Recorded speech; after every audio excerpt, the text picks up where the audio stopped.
नारायण नारायण। प्रिय भक्तों, मेरे YouTube चैनल हिंदू भक्ति में आपका स्वागत है।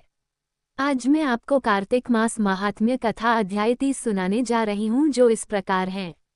कार्तिक मास की कथा। करती भव से पार। 30वां अध्याय। लिखूं। हुई हरि कृपा अपार। भगवान श्री कृष्ण सत्यभामा से बोले, हे प्रिय। नारद जी के यह वचन सुनकर महाराजा पृथु बहुत आश्चर्यचकित हुए।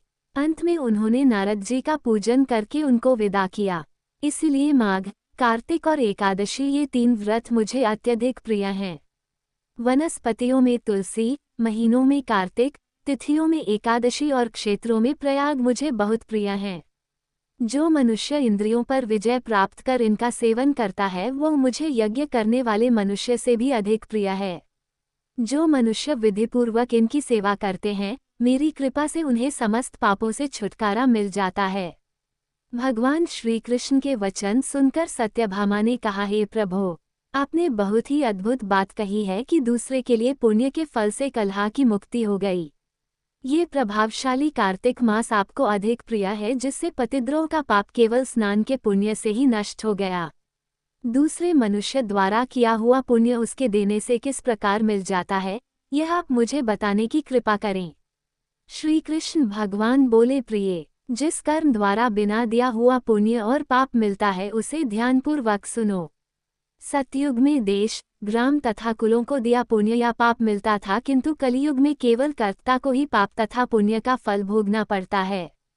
संसर्ग न करने पर भी वो व्यवस्था की गई है, और संसर्ग से पाप व पुण्य दूसरे को मिलते हैं, उसकी व्यवस्था भी सुनो। पढ़ाना, यज्ञ कराना और एक साथ भोजन करने से पाप पुण्य का आधा फल मिलता है। एक आसन पर बैठने तथा सवारी पर चढ़ने से, श्वास के आने जाने से पुण्य व पाप का चौथा भाग जीव मात्र को मिलता है। छूने से, भोजन करने से और दूसरे की स्तुति करने से पुण्य और पाप का 6वां भाग मिलता है। दूसरे की निंदा, चुगली और धिक्कार करने से उसका 7वां भाग मिलता है। पुण्य करने वाले मनुष्यों की जो कोई सेवा करता है, वह सेवा का भाग लेता है और अपना पुण्य उसे देता है।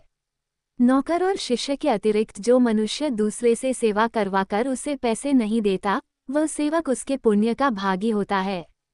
जो व्यक्ति पंक्ति में बैठे हुए भोजन करने वालों की पत्तल लांघता है, वह उसे, जिसकी पत्तल उसने लांघी है, अपने पुण्य का 6वां भाग देता है।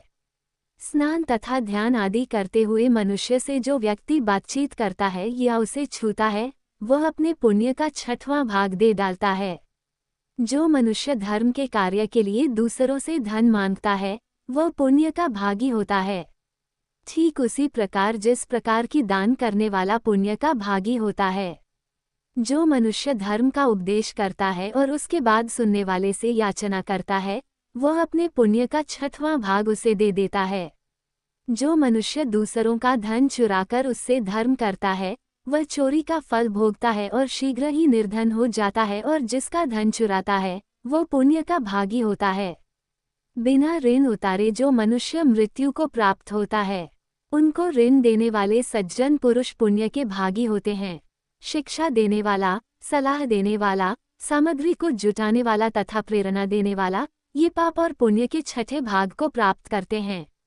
राजा प्रजा के पाप पुण्य के षष्ठांश का भोगी होता है। गुरु शिष्यों का, पति पत्नी का, पिता पुत्र का, स्त्री पति के लिए पुण्य का 6ठा भाग पाती है। पति को प्रसन्न करने वाली आज्ञाकारी स्त्री पति के लिए पुण्य का आधा भाग ले लेती है।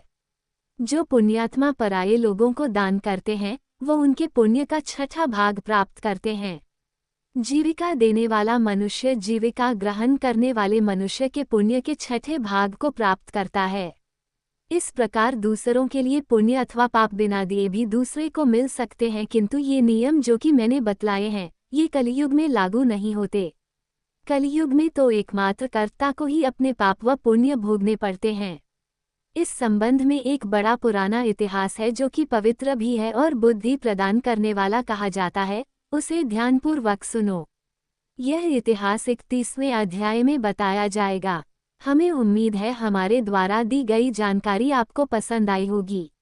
अगर आपको ये जानकारी पसंद आई है तो चैनल को सब्सक्राइब, लाइक और शेयर जरूर करें। ऐसे ही व्रत कथा जानकारी के लिए जुड़े रहे मेरे YouTube चैनल हिंदू भक्ति के साथ।